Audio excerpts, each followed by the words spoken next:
I have cerebral palsy, which means that my motor skills are somewhat impaired, but my cognitive abilities are perfectly fine.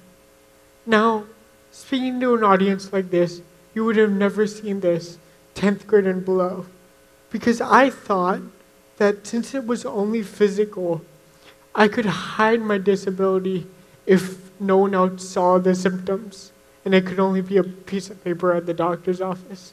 So there were two major symptoms, one of which was the fact that when I ran, my head would kind of go back and forth. So I would get the awesome nickname bobblehead, not so awesome. The other thing was that when I would talk slower than others, and I would kind of salivate at the mouth, which would mean that I would sometimes get called out. The first day of freshman year, when everyone's already about to pee their pants because they're so scared, these two bullies, let's name one Riley and one Joe, started saying, "Hey Josh, isn't it time to wipe up the saliva?" So that everyone knew about my inability to swallow. I worked hard freshman year to get rid of all the evidence. I joined cross country, and you can imagine how that worked with other stick figures on the team. They were like, "What is this disabled guy doing on the team?" But my friends and my family got me through it. And 10th grade was actually a better year because I was finally starting to actually get feet on the ground running cross country. I won 4th out of 40 in one of my races, which was awesome, and my team was looking at me as a teammate instead of someone that's just on the team. I felt so good about myself that I ended up joining this speech contest to work on my speech. And the idea that we had to go with was reaching within to embrace humanity. 4 months before the event, I wrote down my ideas of what to say. Now, I wrote down really easy things to do, like world peace and ending world hunger, things that are really realistic. Yeah, the day before the event, I looked at my piece of paper and realized I had absolutely nothing. My dad had this crazy idea. Why don't you talk about your disability, reaching within to embrace humanity? I was shocked. I was like, you're kidding me. Like, this is all I'm doing is trying to get rid of it so it only exists on a faint piece of paper at the doctor's office. But after thinking about the fact that I had nothing else to talk about and that there was a cash reward, I decided to speak. See, this time, actions did not speak louder than words. Money yelled louder than words. So the next day, I got out there and gave a speech about my disability and about bullies. I said, I am okay with having a disability. I will tell the world. And bullies just go away. That was my message. And after this speech, I got 3rd place, $25, great, got to go to the movies. I thought it was over. But then months after, people were like, "Congrats, that speech was amazing." And I was like, "Guys, it was 5 minutes, months ago. Isn't there anything more interesting you can look at?" But then I realized that I was the one missing what was actually happening. What I said was impactful. So I started speaking up more and more to different audiences. But I realized something, that as hard as I tried, I could not connect to girls going through girl drama. All I know is what my sister tells me at home.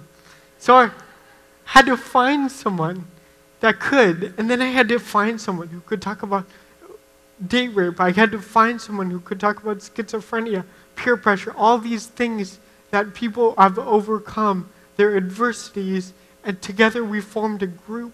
I specifically remember how I got this one speaker. I was speaking to an audience of about 200 people talking about what it's like living with a disability. And at the end of it, this guy comes up to me and says, Josh, I am so sorry for what I did in my past. I bullied people. I bullied people like you. Right then, I, Joshua Toch, had a choice to make. What was I to do? What I wanted to do was say, just leave forever, my message. What the other side of me said was just say, it's okay, life moves on, there's a rainbow outside. Like, these were my choices. But then I decided on this. This is what I said back. Thank you for saying what you did. Thank you for knowing that what you did is wrong. But I hope that you never do what you did again. And we ended up talking for the rest of the night. But then as time went on, I was giving a speech with my other people of overcoming adversities, and I had to fill a gap because the timing wasn't working out. So I went up to him and asked, hey, he was at my school, do you want to speak about what you said? And he said, okay. It was like a birthday on a day that wasn't even my birthday. It was that shocking. So he spoke, and what he said changed my life. I bullied people because I had a learning disability that I was trying to overcome. That is what he said. And at that moment, Mind Before Mouth, the nonprofit that I and a few others started, was born. It is not about bullies. It is not about victims. It is about humans trying to get through the day. Humans trying to make the best they can about what they got. And some stumble and some fall. But we can each pick each other back up again. We talk to Rotary clubs, we have talked to schools, we talk to elderly homes. And this was the idea. So let me take it back to cross country. I ran cross country for 4 years. And I got so much credit, so much publicity. Oh, this kid with cerebral palsy running, how amazing. But I worked just as hard as everyone else on the team. Why should I get the most credit? Know who should have gotten the most credit? A guy by the name of Eddie King. He literally, after practice, ran the extra mile to get better. We should honor not where we're coming, where we have been, but where we are going and how hard we are trying. I should have gotten the credit for the amount of hours that I myself put in. Now, let's think back to that speech I gave sophomore year, where I said, I am okay with cerebral palsy, and bullies just go away forever. If I would have listened to my own advice, I would have lost one of my greatest speakers, one of my greatest heroes for how he's turned himself around, and most importantly, one of my best friends. Yes, that guy in 9th grade that said, Josh, isn't it time to wipe up, is now someone I can call on the phone for anything at any time, and I'll get a reply within 5 minutes. This is the idea that I want to get across, that it's not about where you've been. It's about where you're going and how hard you work to improve yourself each day.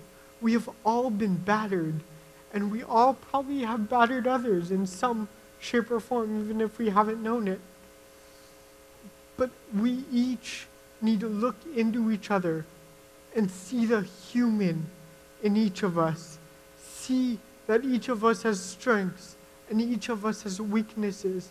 And no longer can we have these labels that say, you're this, you're that, you're this. Because we all should have one label, in my opinion.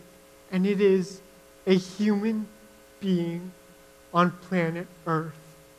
Thank you so much.